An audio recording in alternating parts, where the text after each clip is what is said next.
예, 일본의 경제보복과 관련해서 조금 전 들어온 소식이 있습니다. 일본이 추가적인 조치를 지금 검토하고 있는데 결정이 되는 것은 오는 18일 정도가 될 거라고 현지 언론이 보도했습니다. 우리 정부는 자동차나 화학 같은 산업으로 불똥이 튀지 않을까 긴급 점검에 들어갔습니다. 성화선 기자입니다.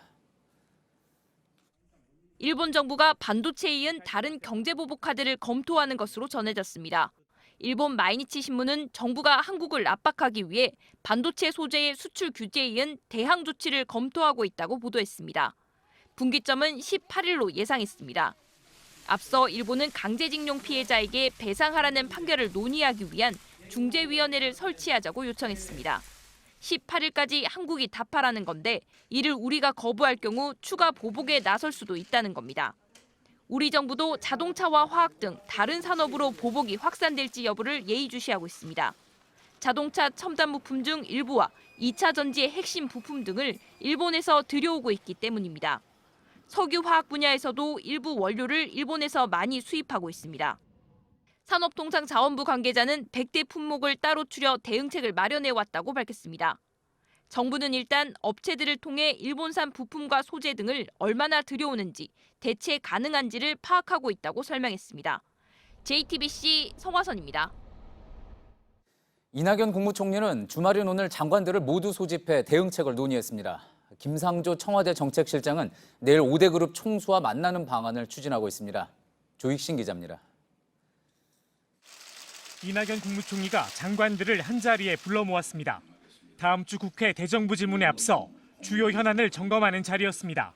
특히 일본의 수출 규제 조치에 대한 대응 방안을 집중적으로 논의한 것으로 전해졌습니다. 총리가 휴일에 장관들을 한꺼번에 불러 모은 건 이례적입니다. 총리실 관계자는 전 부처 장관들이 호출됐다고 전했습니다. 정부 대응책을 한 방향으로 가다듬는 한편 야당의 공세에도 대비하는 모습입니다. 청와대도 바쁘게 움직였습니다. 김상조 정책실장은 물밑에서 5대 그룹 총수와 만남을 준비했습니다. 오는 10일 문재인 대통령의 재계 간담회를 앞두고 기업들의 애로사항을 미리 듣겠다는 겁니다.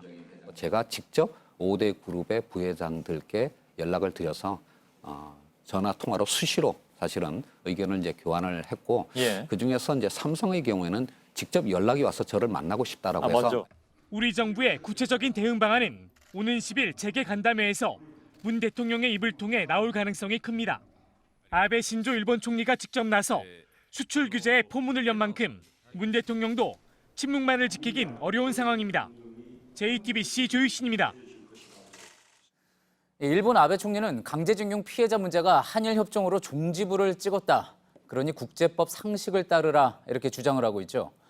하지만 우리 법조계에서는 아베 총리가 우리 대법원 판결을 제대로 이해하지 못해서 하는 이야기라는 지적이 나옵니다. 여성국 기자입니다.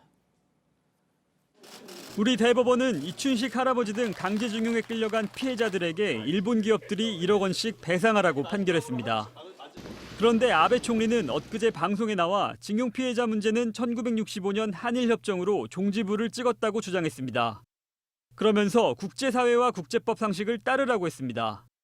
양국이 한일청구권 협정을 비준해 국내법과 같은 효력이 생겼는데 우리 대법원이 이를 부정했다고 주장하는 겁니다. 하지만 국내 법조계에선 아베 총리가 대법원 판결을 제대로 이해하지 못했다고 보고 있습니다. 강제징용 피해자들의 손해배상 청구권 같은 이런 부분은 청구권 협정 당시에 제대로 논의가 안 되었기 때문에 대상이 안 된다고 그래 판단한 거거든요. 당시 협상에서 일본 정부는 식민 지배의 불법성을 인정하지 않았습니다. 법적으로 배상하는 부분을 부정했기 때문에 이에 대한 위자료 청구권은 살아있단 겁니다. 지금도 일본 정부 입장에서는 식민지 지배가 합법이라 이야기를 하고 그게 65년도 한일협정에서 끝났다고 이야기하면 어느 누가 그걸 믿겠습니까? JTBC 여성국입니다.